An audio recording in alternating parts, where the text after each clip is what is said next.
네, 안녕하세요. 예비고일 특강 두 번째 시간입니다. 공부의 필요와 고등학교 적응의 시작이라는 주제로 얘기를 해보겠습니다. 공부가 제일 쉬웠다는 말을 들으면 발끈할 사람들이 있을 텐데요.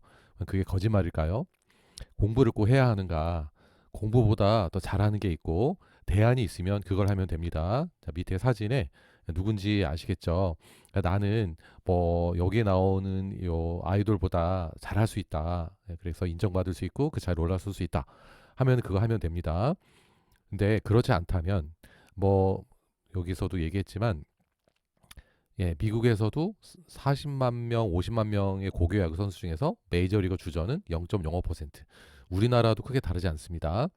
이제 큰딸이 베이스 기타를 전공하고 싶어서 고등학교 때 위탁 교육을 갔었어요. 그래서 예담학교에 가가지고 한 학기 좀 넘게 했었는데 그 가서 느꼈던 것은 되게 좁고 치열한 그 길이라는 거예요. 그래가지고 물론 이제 뭐 잘하는 거 좋죠. 재능도 중요하고 노력도 중요한데 너무 그 노력에 비해서 그 노력의 성과를 거두기가 어렵다는 걸 알아낸 거예요.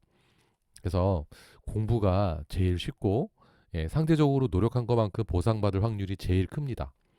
내가 오히려 특별한 재능이 있다면 그걸 살릴 방법을 찾아야 합니다. 그런데 그렇지 않다면 특히 더 공부 쪽에서 방법을 찾는 것이 맞는 것 같아요.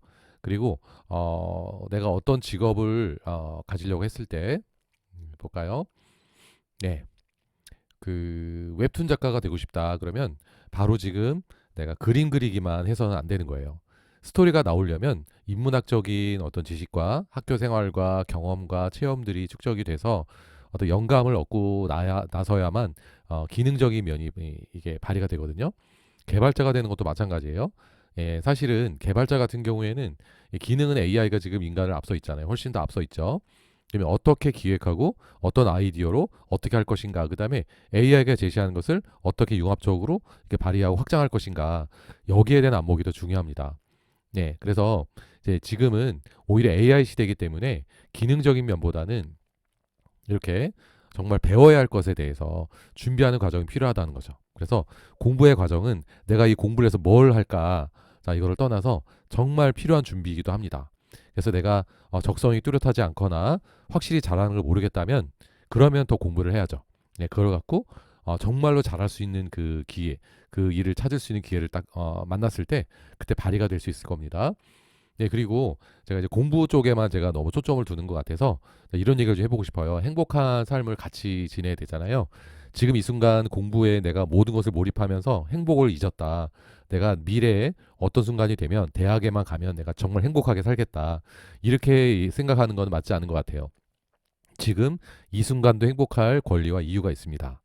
그래서 그 뭐 중3, 고1, 뭐 이후에 어떤 과정에서든 일단 고등학생들에게는 평생 친구를 만날 것을 권하고 싶어요. 제가 어떤 고등학교 있을 때 정교권 학생이 저한테 자퇴를 고민하는 그 상담을 했었습니다. 왜냐하면 학교 생활이 너무 낭비하는 것 같고 자기는 필요한 공부만 하고 싶은데 필요 없는 뭐 과목도 있고 그다음에 감정 노동 이런 게 시달리고 싶지 않다. 그래서 제가 그 학생에게 그랬어요. 내가 기업 CEO면 너를 뽑을 것 같진 않다. 예. 그래서 이제 그 결론은 이거였습니다. 그 학생에게 낭비해라. 낭비가 어떻게 보면은 시간 낭비와 그다음에 내가 한 곳에만 집중하지 못하고 다른 것에 신경 쓰는 것 같지만 그게 낭비가 아닌 거를 나중에 알게 돼요. 자, 낭만이라고 볼 수도 있고요. 자, 꽃 같은 경우에는 꽃 선물을 받았어요. 이걸 가지고 뭘 하겠습니까? 뭐 돈으로 주지 이렇게 얘기할 수 있잖아요. 현실적으로. 그런데 이게 돈으로 매길 수 없는 뭔가가 있는 거예요. 그것이 특히 AI 시대에서 인간적인 면이 드러나는데 오히려 필요한 면이 아닌가. 그래서 낭비라고 규정하지 말고 이 순간의 행복을 찾는 것에 대해서도 의미를 부여하면 좋겠어요. 이게 낭비하는 게 낭비가 아닌 게 엘리베이터를 타고 걷기를 하게 되면 학교마다 뭐 엘리베이터를 막 누구나 이용하지 못하는 경우가 많잖아요. 그거에 대해서 불평하지 말고 그냥 계단을 걸으세요. 이게 낭비 같지만 건강에는 훨씬 더 이로운 거죠. 그리고 친구 관계에서도 시간을 쓴 것만큼 친해지죠. 수다는 어떻게 보면은 뭐 정말 필요한 정보를 교환하는 건 아니더라도 그 내적 친밀감의 도구이자 결과가 됩니다. 이거를 통해서 더 가까워지는 거예요. 평생 친구를 만드는데 내가 나는 시간과 돈을 절대 쓰지 않겠다, 낭비하지 않겠다 그러면 그런 관계에 로 나아갈 수가 없습니다. 네, 제가 둘째 딸 얘기를 좀 언급을 많이 하는데 이 둘째 딸이 재수해서 결국 실패를 했거든요. 그러니까 계산값으로 봤을 때는 실패였어요.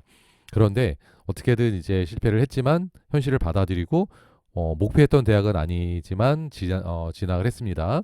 그러면서 이제 그 딸이 이걸 받아들이면서 어떤 말을 하냐면 재수할 때 이것이 결과로 봤을 때는 실패로 규정될지 모르겠지만 자기는 삶이 달라졌다는 거죠. 그러니까 그 재수하면서 얼마나 힘들었겠어요. 예, 그런 멘탈적인 면이라든지 여러 가지 힘든 과정을 극복하고 절제하고 하면서 노력을 쏟는 그런 거를 몸에 딱 체험을 한 거예요. 그래서 세포에 새긴 거죠. 그래서 그 이후에 뭐 댄스 동아리 활동을 할 때에도 그 재수의 경험이 도움이 됐다는 거예요. 그 이후에 공부를 할 때도 마찬가지입니다. 그래서 지금 우리에게 주어진 어떤 경험들에 대해서 이거를 내가 뭐 성적이 올라가지 않았으니까 낭비다. 내가 원하는 결과 얻지 못했으면 얘는 의미가 없다 하지 말고요. 일단은 내가 노력한 것만큼 내가 성장해 있는 거예요. 결과만 가지고 따질 수 없는 성장에 의미를 부여하면 행복한 삶이 멀리 있지 않습니다. AI가 있으니까 공부를 안 해도 되지 않냐 그런 시대가 아니냐 아니죠. 인간다움이라는 거는요. 네, AI로 할 수가 없는 영역인 거예요. 우리만의 영역인 거거든요. 예. 어쨌든 AI를 활용해 가지고 내가 뭐 또 결과물을 만들어냈어요. 그 나의 성장이겠어요. AI로 애한테 글을 쓰라고 시켰어요. 그래서 뭐 과제를 냈어요. 그 나의 글쓰기의 성장이 아닌 거죠. 그래서 AI 같은 경우에 AI가 있기 때문에 오히려 우리는 안목이 더 필요합니다. AI에게 질문할 수 있어야 되고요. 질문에 대해서 좋은 건지 이게 좋은 건지를 판단할 수 있는 안목이 필요하고요. 그거는 우리 인문학적인 어떤 그 소양이 쌓여야 되고 문해력이 또 있어야 돼요. 네, 해석할 수 있고 이게 어떤 얼마나 좋은 건지 알 수 있는 그런 능력이 필요하니까 이런 맥락을 연결하는 거 그거를 통해서만 우리가 AI 시대에 인간으로서 경쟁력을 발휘할 수가 있습니다. 그래서 결과에만 치중하지 않으면 좋을 것 같아요. 효율만 따지지 말고 내가 정말 내가 성장하는 과정이 어떤 것인가. 네, 만약 그 남친 여친에게 AI로 편지를 써준다면 연애 편지를 써준다면 어떻겠어요? 인간보다 훨씬 더 글이 더 좋을 수도 있겠죠. 예, 훨씬 더 잘 쓸 수도 있어요. 예, 그런 질문을 아까 얘기했던 그 딸이 친구들끼리 얘기하다가 친구들이 그런 얘기를 하길래 딸이 그랬다고 해요. 이거는 받아들일 수 없다. 왜냐하면 편지는 서툴러도 마음을 표현하려고 고민하고 애쓰는 것까지 거기까지가 편지의 일부라는 거죠. 그러니까 던져놓고 알아서 시켜놓은 거 내가 뭔가 마음을 담고 정성을 담지 않은 상태에서 나온 결과물로 표현을 한다는 거는 오히려 예의가 아닌 것 같아요. 그러니까 우리가 그 AI 시대에 뭘 이렇게 낭비를 하고 효율적으로 할 수 있는데 왜 이거를 둘러서 가야 되고 이런 느낌이 들더라도 우리가 성장을 해야 되는 거죠. 왜냐면 AI를 성장시키는 게 아니라 우리 자신이 성장을 해서 그런 사람들이 AI를 훨씬 더 잘 활용할 수 있고요. 미래 시대에 인재가 될 겁니다. 그래서 어떤 마음으로 공부든 뭐든 대하면 되냐면 매 순간 나는 비포와 애프터로 나뉘는 거예요. 그러니까 실종과 성장인 거죠. 그러니까 내가 책을 읽었으면 책을 읽기 전과 후에 나의 모습이 달라져 있어요. 이미 성장한 거기 때문에 수업이나 강의를 들었을 때도 듣기 전과 후로 나뉜단 말이에요. 그래서 그렇게 그런 의미 부여가 되면 우리가 매 순간 행복하지 않을까. 그래서 저는 이 큰딸이 그 고3 때의 좌우명인데요. 공부하는 과정은 어쩌다 보니 좌우명이 이거였어요. 행복할 만큼만. 행복할 만큼만은 결국 이거 같아요. 내가 할 수 있는 역량껏 최선을 다하는 거죠. 그래서 어쩌다 보니 과정을 어쩌다 보니 그냥 해봤는데 결과가 예, 이렇게 달라진 거죠. 예. 요게 제가 정리를 하다가 보니까 잘못했어요. 말하다 보니까 말이 꼬이네요. 예, 이게 잘못 정리했습니다. 예, 과정은 행복할 만큼만. 예, 고3 딸의 그 좌우명이었거든요. 고3이 죽을 만큼만이 아니고 행복할 만큼만. 어떤 여유를 갖고 성장의 어떤 길을 걷는 거예요.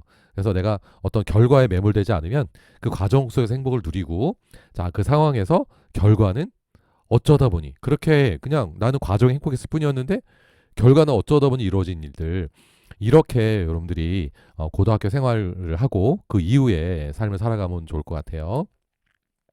예. 네, 소울이라는 그 애니메이션이 있죠. 여기에서 이런 장면이 나와요. 둘의 그 대화에서 물고기에 관한 이야기를 던집니다. 여자가 그래가지고 그 이야기 속에 물고기가 나이가 좀 있는 물고기가 이제 어린 물고기가 나이 많은 물고기한테 오션을 찾는다고 얘기한 거예요. 그러니까 이제 나이가 든 물고기가 좀 지혜로운 물고기였겠죠. 경험이 쌓여 있는 연륜이 있는 오션이라고. 그게 네가 바로 여기 있는 네가 여기 지금 속해 있는 여기가 바로 그냥 오션이야 하니까 이것이라고 하면서 젊은 물고기가 이거는 워러죠. 내가 원하는 거 오션이라고요. 이렇게.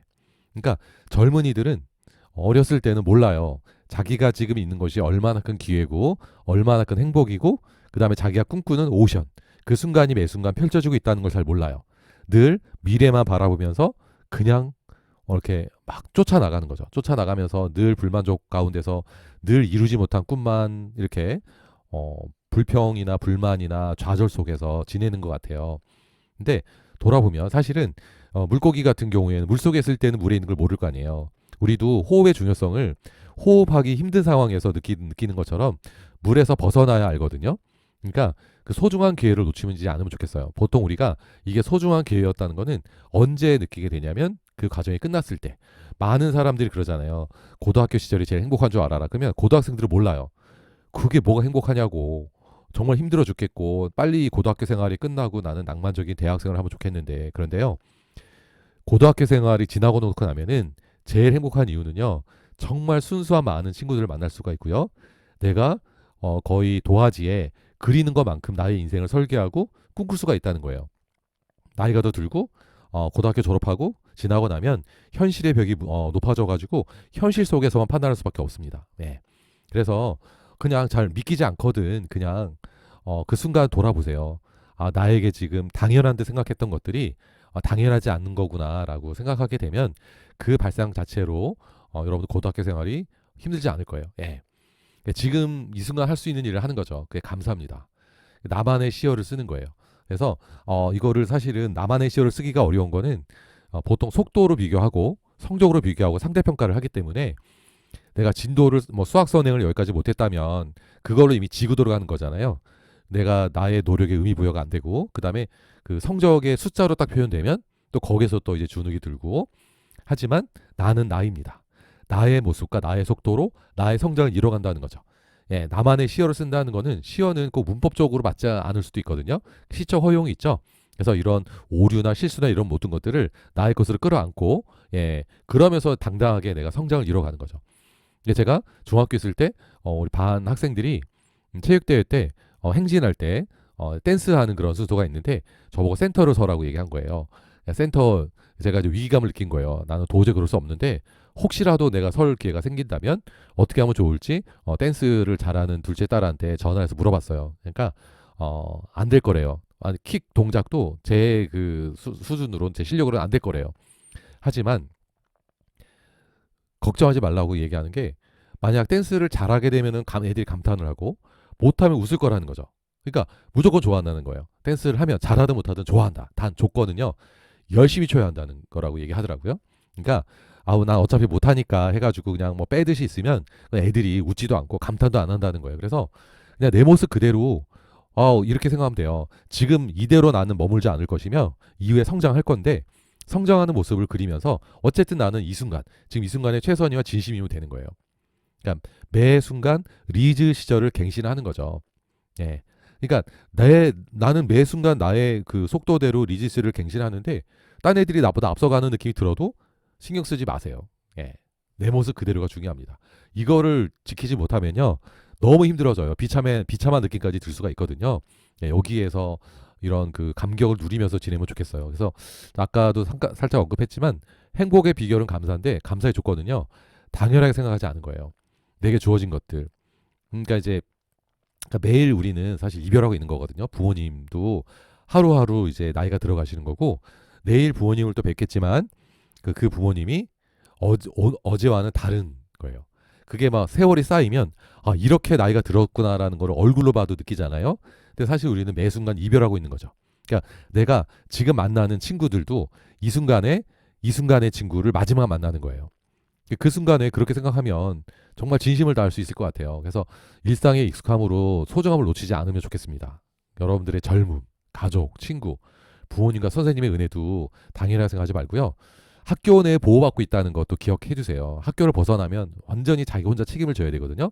보호받을 때 여러분들이 할 수 있는 것들을 얼마든지 이뤄낼 수 있는 보호 가운데서 난 학교 밖으로 뛰쳐나가야 되겠어. 그렇게. 그러면 뭐가 같냐면 아까 예를 들었던 물에서 벗어나는 물고기 같은 그게 될 수도 있어요. 지금 이 순간에 여러분이 할 수 있는 일을 하는 거예요. 지금 이 순간만 할 수 있는 일들을 해가는 거예요. 급식조차도 이제 대학교 가면은 느껴요. 예.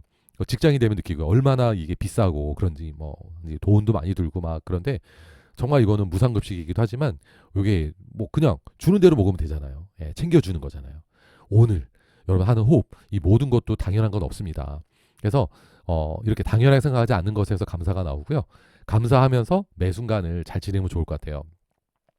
네, 큰딸이 고3 때 친구들끼리 요런 사진을 찍은 거를 이제 SNS 공유한 걸 제가 봤거든요. 수능을 97일 남겨놓고 96일째 97일 D-Day 달력을 딱 뜯어가지고 칠판에 이렇게 딱 붙여놓고 고 97일 그는 우리의 좋은 친구였습니다 하면서 국가 코드 딱 받쳐놓은 거예요. 네, 이걸 보고서 되게 짠했습니다. 이 학생들에게 97일, 96일의 의미는요. 그 전에 고1 때, 중3 때, 초등학교 때 겪었던 하루랑 다를 건 없어요. 또 일상 중의 하루입니다. 그런데 이 학생들에게 97일, 96일의 의미가 더 크게 다가온 이유는요. 끝이 보이기 때문에 그래요. 수능이라는 목적지가 이제 가시권에 들어갔거든요. 카운트다운이 들어갔다는 얘기예요. 그래서 의미부여가 되는 거거든요. 저는 이런 생각을 합니다. 우리가 마지막을 딱 의식하게 되면 이게 뭔가 이렇게 막 우리가 똑같은 일상이었더라도 의미부여가 되고 그러니까 수능이 다가오면 애들이 되게 막 정서적으로도 되게 힘들어할 수도 있고요. 감성적이 되기도 하고 불안하기도 하고 그러거든요. 왜냐하면 의미부여가 되기 때문에.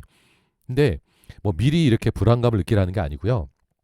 끝이 오기 전에 지금 내가 오늘 하루 겪은 일에 대해서 당연하게 생각하지 말고 예, 나는 오늘 정말 나에게 주어진 절호와 같은 그런 시간이 주어졌고 그 하루를 잘 마무리했다라는 뿌듯함.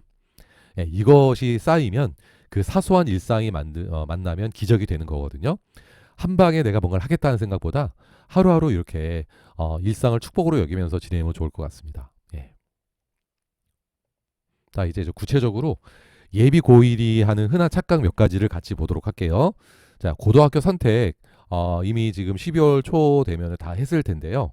예, 선택을 해서 나는 이 학교를 선택했기 때문에 망했고 나는 이 학교를 가기 때문에 더 뭐 무조건 잘 되고 특목고 가면 무조건 난 성공하고 물론 뭐 확률적으로 봤을 때 그럴 수도 있어요. 그런데 예, 그것만으로 대학이 결정되는 건 아닙니다. 예, 더 중요한 거는요. 개인 경쟁력인 거죠. 예. 처음부터 딱 맞는 선택은 없어요. 그러니까 내가 한 선택을 정답으로 만들어가는 과정만 남았을 뿐입니다. 예, 그렇게 생각하면서 개인 경쟁력, 환경을 자꾸 이렇게 탓하지 말고 할 수 있는 일을 하세요. 그다음에 고등학교 가면은 중간기말이 되게 어려우면 되게 막 화가 나거든요. 예, 중간기말 쉽게 내주면 되게 좋을 줄 아는데 여러분들은 9등급이 아니라 5등급, 내신이 5등급제로 바뀌었잖아요. 그래도 상대평가입니다. 그래서 등급을 이렇게 변별을 해야 되거든요. 그래서 모두가 다 100점 맞고 모두가 행복할 수는 없어요. 예, 이 동점자가 많으면 등급이 사라지거든요. 예, 그런 게 있기 때문에 고등학교 수준에 맞게 정말 높은 수준의 고등학교라면 준비를 더 많이 해서 가야 돼요. 그럼 되게 그 문제 수준이 높을 수밖에 없어요. 예, 그래서 쉽게 내줄 수 없다. 그러니까 나한테 문제를 맞춰달라는 게 아니고 문제에 맞추도록 노력하는 것이 현명한 자세입니다. 그다음에 공부만 하면 대학을 다 가는 줄 알아요? 왜냐면 그 내신도 내신이지만 수능 공부도 따로 해야 되고 그다음에 생기부도 해야 되고 그래서 고등학교 가면은 중학교와는 다르게 생기부 자체도 사실 대입에 직결되기 때문에 생활 자체로 결국 대학 갈 준비를 하는 거예요. 공부를 안 하고도 대학 가는 줄 알아요. 물론 미달된 애를 찾아서 가면 얼마든지 갑니다. 근데 뭐 그렇게 또 욕심을 다 내려놓을 수는 없잖아요. 그래서 공부만으로 가는 건 아니지만 안 하고 갈 수 있는 방법은 없다. 노력하지 않고 좋은 데를 찾아서 가려고 하니까 안 되는 거예요. 그러니까 고등학교도 이런 생각을 하죠. 내가 노력할 생각을 하는 것보다 나한테 맞는 고등학교가 어딘지 내가 노력을 덜해도 투입 대비 잘 가는 고등학교 대학을 어떻게 하면 더 잘 갈 수 있는 고등학교를 선택할 것인가. 이러면 답이 안 나오는 거거든요. 내가 노력하는 게 중요한 거죠. 그다음에 학원만 다니면 성적이 오를 줄 아는 거예요. 성적 오르는 데 도움이 됩니다. 학원만 다니는 걸로 안 돼요. 그죠? 예. 중학교 때는 되던데요. 고등학교는 안 됩니다. 그러니까 뭐가 돼야 되냐면 자기 노력이 들어가지 포함되지 않으면, 그리고 학원도 결국 내가 혼자서 자립하기 위한 중간 단계인 거지, 학원이나 인강에 맡기면 무조건 올라간다 생각하시면 안 돼요. 중학교 때 성적이 고등학교 와서도 이어질 줄 알아요. 물론 그런 상관관계가 되게 있습니다. 예, 갑자기 뭐 전교 꼴찌하다 전교 1등 할 수는 없고, 전교 1등이 전교 꼴찌 하진 않거든요. 예. 그러나 내가 성적이 되게 좋았더라도 내가 준비도에 따라서는 내가 1등급 수준이 안 나올 수도 있고요. 그다음에 나는 뭐 30%가 넘어도 고등학교 가서 전교권에 들 수도 있어요. 예, 그러니까 성적이 좋은 사람은 방심하지 말고, 성적이 중학교 때 안 좋은 사람들은 지금 이 겨울을 잘 보내면 되죠. 예, 고등학교 들어가기 전에, 입학하기 전에 준비를 다 잘하면 됩니다. 예, 그래서 이거는 성적이 결정적이다 하면 안 돼요. 보통은 중학교보다 고등학교 가면 성적이 떨어지는 경우가 더 많습니다. 근데 나는 떨어지지 않고 더 높이겠다, 올리겠다라는 마음으로 준비하면 좋을 것 같아요. 방학 때는 놀면 되는 줄 알아요. 중학교 때는 그랬을지 모르겠지만 특히 중3부터는 절대로 예, 중3, 특히 중3 이제 고등학교 입학 전 겨울 방학은요. 이거를 놓치면요, 고등학교 가서 출발점부터 흐트러지는 거예요. 예, 그래서 되게 중요한 시기라고 봐야 됩니다. 그다음 공부는 고등학교에서 하면 되지 뭐 하면 늦어요. 예, 할 수는 있지만 너무 힘겹습니다. 예, 고등학교에서 할 게 되게 많거든요. 그리고 진도나 이런 게 중학교하고는 완전 차원이 다릅니다. 그래서 미루면 안 돼요. 예, 어쨌든 의식하는 지금부터, 내일부터도 아니고 지금 이 순간부터. 예. 그다음에 시험 기간에도 점심 주는, 보통 중학교는 시험 기간에도 점심을 먹고 집에 가거든요. 근데 고등학교는 그렇지 않습니다. 왜 밥을 안 주는지 막 따지지 말고, 그다음에 생기부는 선생님이 써주시는 거 맞는데요.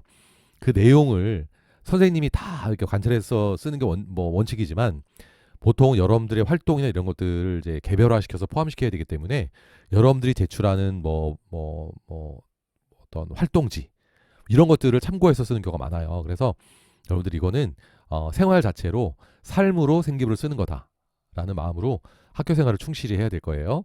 네. 그다음에 이어서 고등학생들의 가장 흔한 착각을 이어서 보겠습니다. 자, 내신이 안 나오면 수능은 잘 나올 줄 알아요. 그래가지고 고등학교 올라가가지고 내신이 안 나오잖아요. 딱 안 나오면 정시 파이터를 선언해 버려요. 예, 근데 이게 어떤 경우에 정시 파이터를 선언할 수 있냐면, 이미 수능 공부를 그 전부터 충분히 준비하기 시작해가지고 내가 내신보다 뭐 수능으로, 모의고사보다는 보통 수능은 떨어지는 경우가 대부분이에요. 왜냐하면 N생들하고 같이 경쟁해야 되기 때문에.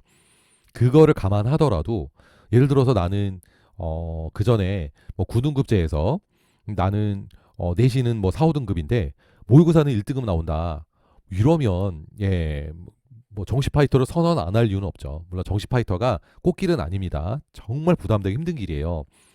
그렇지만 내신으로 갈 수 있는 대학이 한정적이잖아요.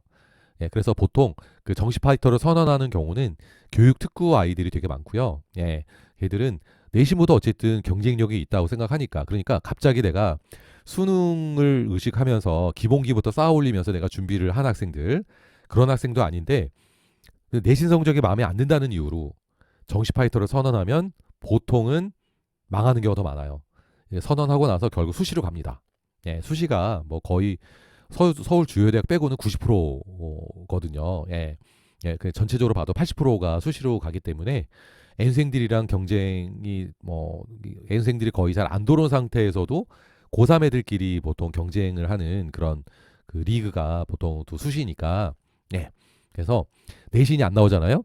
그러면 나는 정시 파이터도 그러지 말고 2학기를 또 잘 치면 돼요. 1학년이 안 나오면 2학년 때 더 잘 치면 돼요. 그런 마음으로 어쨌든. 그리고 내신이랑 수능이랑 방향이 다르지 않아요.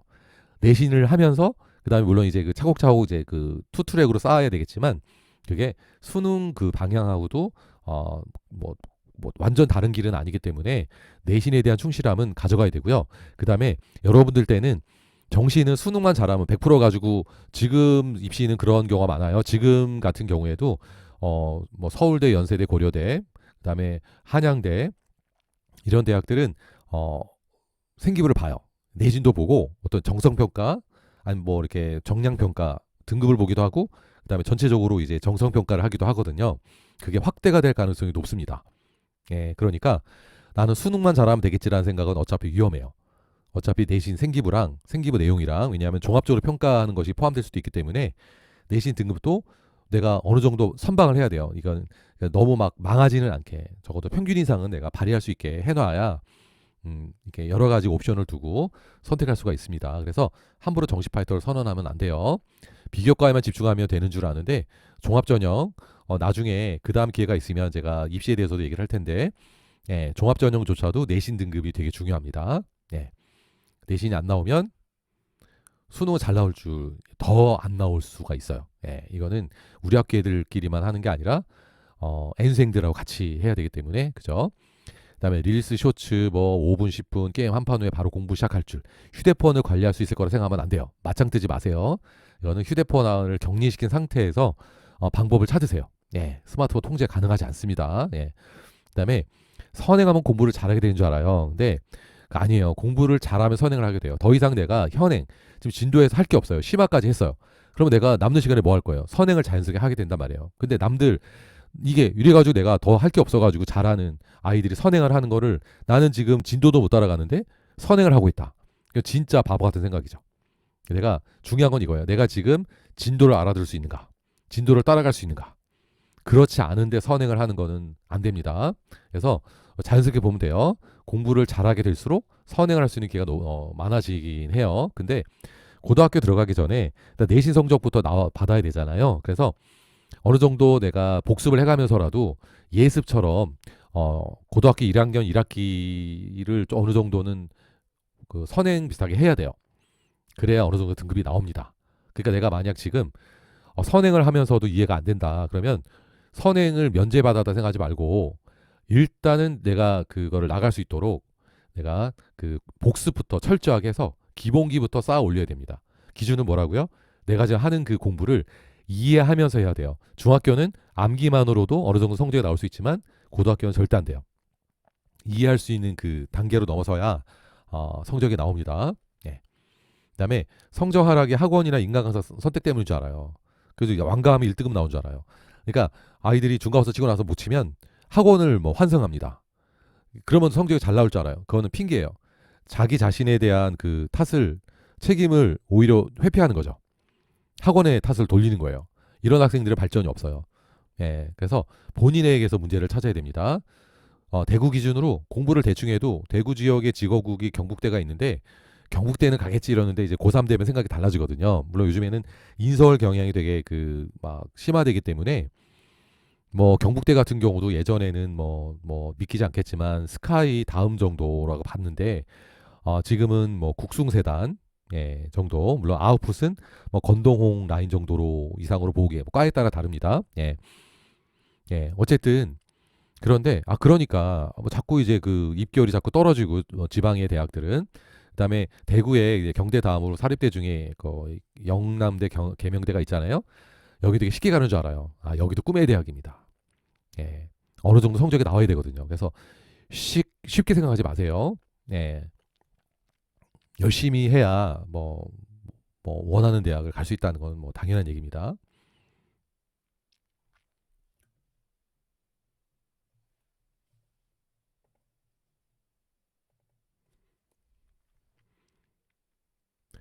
예. 몇 가지 구체적인 고교생활 팁을 얘기를 해볼게요. 자, 중학교 학생들은요, 물론 이제 학원에서 선행 진도로 서로 수준을 따지는 경우가 많지만 사실은 자기 수준이 객관화가 안 돼 있어요. 선행 진도로 따질 수 없는 게 내가 이해를 하면서 따라가는지 알 수 없거든요. 예, 착각 속에서 지낼 수도 있기 때문에 동기유발을 하려면 자기 수준 객관화를 위해서는 고1, 3월 모의고사를 응시하는 게 도움이 될 수도 있어요. 고등학교 뭐 수준이 아니냐? 아니죠. 고등학교 1학년 뭐 두 주 지나고 나서 모의고사를 치는데 고등학교 걸로 수험을 칠 수는 없어요. 그래서 이거는 중학교 범위를 고등학교 모의고사 형태에 맞춰서 낸 겁니다. 그래서 시간도 되게 길어요. 그래서 이 모의고사를 치는 것만 봐도요. 이 학생은 고등학교 오기 전에 적어도 2시간 이상씩 앉아있는 훈련이 돼 있는지 안 되는지도 금방 알 수 있습니다. 집중력이 어느 정도 긴지 어떤지. 뭐 기본기만 테스트하는 게 아니고 실력만 테스트하는 게 아니라 고등학교 준비가 돼 있는지. 그래서 이게 되게 중요해요. 지금부터 그런 훈련이 안 돼 있다면 공부를 당장 열심히 하지 못하더라도 앉아있는 훈련이 필요합니다. 예, 2시간이든 뭐 이렇게 해서 이거를 응시하게 되면 실력이 객관화가 돼요. 나는 중학교 영어 A 뭐 늘 뭐 100점 가까이 맞고 A를 맞았는데 3월 모의고사를 쳐보니까 중학교 수준인데도 불구하고 뭐 70점, 60점 나오는 경우 되게 많아요. 네, 그러면 이제 빨리 정신을 차려야 되죠. 그러면 그럼 모의고사로 준비해야 되냐? 그건 아니고요. 이거는 측정을 하라는 말이에요. 아, 내가 자만하면 안 되겠구나. 착각해서는 안 되겠구나. 어떤 부분을 내가 채워야 되는지 이거를 이제 따져보라는 얘기죠. 그다음에 학원을 다들 가고 있을 거잖아요. 수준 파악을 하세요. 정말 필요한 데를 가고 있는지 내 수준에 맞는지 수준에 안 맞다면 조정을 해야 됩니다. 그다음에 학원에만 가면 안 된다고 했잖아요. 순공 시간을 확보해야 돼요. 그래서 일단 지금 내가 시키지 않아도 뭔가를 하는 거 있잖아요. 학원 숙제, 학원 가서 수업 듣는 거 말고 내가 내 계획으로 뭐 뭔가를 할 수 있는 거. 예, 뭘 하면 되는지는 제가 그 다음 단계에서 얘기를 할 겁니다. 뭐 기본적으로 이렇게 보면 돼요. 국어, 영어, 수학이에요. 국어, 독서. 읽기를 계속 하면 되고요. 영어, 기본기, 단어랑 문법, 구문 해서 문장이 보이도록 하고요. 수학은 내가 선행을 나가면 좋지만 혹시 그거가 이해가 안 되면 중학교 복습을 이제 개념 정리 빠른 시간 내에 그거를 정리하고 그다음에 되는 대로 이제 예습을 하도록 합니다. 고등학교 1학년 과정을 이렇게 그 국영수를 기본적으로 두고 그다음에 이제 다른 필요에 따라서 뭔가를 더 추가로 하는 거거든요. 그래서 그런 시간 뭐 학원을 다니는 사람들은 그 학원 스케줄이 거기에 맞춰서 조정이 되기도 하겠지만 그런 목표로 결국 그래도 학원에만 가면 해결이 안 되는 이유는 독서는 학원에서 해줄 수가 없는 거고요. 예, 단어도 내가 외우는 거잖아요. 이거는 순공 시간 없이는 어차피 확보가 안 되는 그 실력이기 때문에 자, 지금부터 확보를 하도록 노력하고 학교 고등학교 가면은요. 요즘 야자는 거의 뭐 자율이기 때문에 근데 야자 오자 신청해서 하세요. 어디 딴 데 가서 공부 뭐 될 것도 아닌데 앉아서 있다 보면은 뭐라도 하게 됩니다. 아니면 스카나 뭐 독서실 같은 뭐 계획을 뭐 미리 한번 생각을 해보든지 하면 되겠고요. 그다음에 학원 외에 혼자서 앉아 있는 녀석, 그게 이제 순공으로 이어지죠. 책이라도 읽자. 저 뭘 할지 모르겠다면 이게 가장 기본이에요.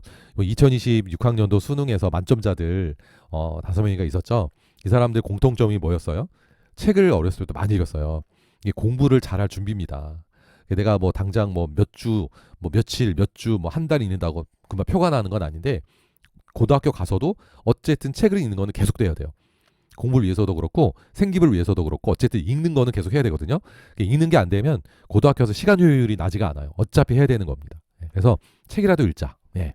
그다음에 고등학교 수업을 진도를 따라갈 준비. 그래서 고등학교 가서 진도만 따라가도 대박이에요. 수업이 이해가 되면. 근데 지금은 그래서 내가 그러면 고등학교 거를 미리 땡겨가지고 그거를 막 무슨 말인지도 모르는데 그 교과서를 바라는 게 아니고요. 고등학교 수업이라는 무대에 서기 전에 연습을 하는 거죠.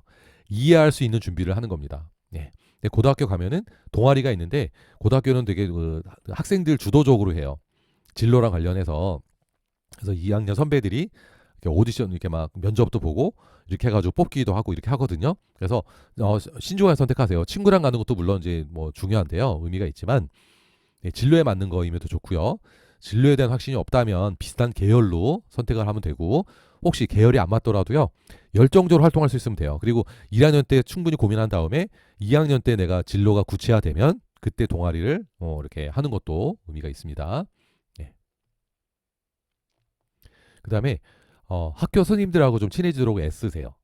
예, 친해지라는 게 가서 뭐 이렇게 뭐 애교 떨고 이러라는 게 아니고 학업을 위해서 이제 질문을 할 수 있도록 그렇게 좀 이렇게 거리를 좀 이제 가깝게 생기부를 위해서라도 질문과 자문을 구하는 거예요. 생기부 같은 경우에 내가 교과 수업을 듣고 내가 호기심이 생겨가지고 선생님한테 가가지고 제가 여기에 호기심이 생겼는데 관련된 책을 좀 추천해 주세요. 아니면 제가 이걸로 지금 심화 탐구를 하려고 하는데 어떻게 하면 좋을지 알려주세요. 이렇게 도움을 청할 수 있거든요. 이런 거 선생님들이 좋아하십니다. 그래서 이런 거, 그러니까 이제 뭐 수다를 떨고 이런 차원보다는 이렇게 학업이나 생기부를 위한 질문이나 자문 이렇게 해서 조금 성격이 좀 내향적인 사람들도 자꾸 이렇게 애를 쓰세요. 이게 뭔가 명분을 만들든지 해가지고 요게 아마 생기부라든지 학교 생활에 큰 도움이 될 겁니다. 물론 친구랑 잘 지내는 건 무조건 중요하고요. 가서 좋은 친구를 내가 먼저 좋은 친구가 될 수 있도록 그렇게 해주세요. 그 다음에 학교 들어가서 고등학교 들어가서 수업 자율활동 중 마음이 움직이는 것. 진로 뭐 어떤 행사가 있더라도 마음을 움직이는 것. 이거를 내가 그 생기부는 그 글자 수가 제한적이기 때문에 활동을 막 개근하듯이 많이 하는 게 중요한 게 아니고요. 이거를 내가 한두 개라도 내가 깊이 있게 하는 게 중요하거든요. 교과 세특도 마찬가지예요. 내가 1학기 때 배운 내용 전체를 내가 다 쓰는 게 아니고 그 중에 한두 개라도 내 마음을 움직이는 거 선택에 집중을 합니다. 그 심화 탐구를 하고 이런 과정이 필요하거든요.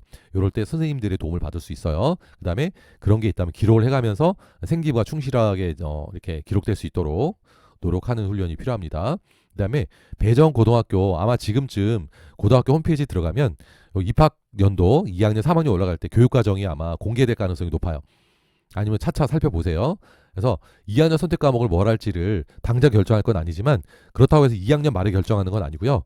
1학년 1학기 뭐 말쯤에 보통 이렇게 수요 조사를 하고 여름방학 끝나자마자 확정을 지는 경우가 되게 많아요. 반표정도 해야 되고 교과서도 이게 주문해야 되기 때문에 그래서 이거는 미뤄둘 게 아니에요. 그래서 교육과정을 살펴보고 여기서 내가 어떤 과목을 하게 될지 여기에 맞춰가지고 내가 진로가 어떻게 되는지 그다음에 그 생기부 또 제가 나중에 기회가 되면 자세히 얘기할 텐데 생기부를 적을 때 내가 뭐 학과를 딱 정하는 게 아니고 계열을 정하는 거예요. 계열. 좀 넓게. 사회 계열, 뭐 공학 계열 이렇게 해가지고 관심을 이제 좁혀가는 게 되게 좋습니다. 왜냐하면 내가 과를 정했는데 달라질 수 있고요. 내가 경영과를 딱 1학년 때 정했는데 3학년 돼서 막상 성적이 이렇게 안 나오면은요, 그 대학의 종합 전형으로 쓸 수가 없어요. 그러면 그 교과로 뭐 써야 되는데, 그러면 내가 생기부를 관리한 게 조금 좀 아쉬워지잖아요. 그래가지고 처음에는 좀 넓게 하면 조금씩 좁혀가는 거 그게 되게 중요합니다. 그래가지고 내가 적어도 어떤 계열 내가 뭐 인문 계열인가 자연 계열인가 인문 계열 중에서는 인문학 쪽인가 어학 쪽인가 사회과학 쪽인가 뭐 심리 쪽인가 아니면 사범대 쪽인가 교육 쪽인가 아니면 뭐 공대 뭐 메디칼 이런 정도로 좀 고민을 좀 이제 구체화시킬 필요가 있습니다. 예. 그리고 고등학교에서 중요한 거는 암기에서 이해로 이제 프레임을 바꾸는 게 중요하다고 아까도 강조했습니다. 그래서 무조건 외우려고 하지 말고 잠시 멈춰 생각하세요. 외우지 않으려면 어떻게 하면 되겠는가? 그럼 내가 이제 기본기부터 하지 않으면 이해가 되지 않거든요. 그러니까 빨리 이거를 채워야 돼요. 납득이 될 때까지. 그러니까 지금 이 겨울 고등학교 입학하기 전에 봄이 오기 전에 이 겨울이 그런 의미에서 기본기를 준비하는 아주 최적의 과정입니다. 기본기가 왜 중요한지에 대해서 제가 한번 예를 들어서 얘기를 해볼게요. 여기 보면은 중고 공부의 차이를 느낄 수가 있는데 왼쪽에 있는 그 알파벳을 보면은 이거를 외우라 그러면 잘 안 외워져요. 이렇게 외워봤자 이게 의미 없는 그 조합이기 때문에 안 외워지거든요. 근데 이거를 두 글자씩 밑으로 내릴게요. 내리면 어떻게 되냐면 이렇게 돼요. 똑같은 글자 순서도 똑같은데 이렇게 되잖아요. 자, 이렇게 되는 게 이렇게 되면 이제 이 아이돌이 누군지 알면 보세요. 아까 이거는 의미 없이 그냥 막 외웠기 때문에 외워도 금방 사라지죠. 기억에서 사라집니다. 근데 오른쪽에 또 NCT가 누구, BTS 누구고, 아이브 누구인지 알면 내가 떠올리면 돼요. 누구 있었구나. 그러면 되거든요. 그래서 결국 고등학교 이렇게 공부해야 돼요.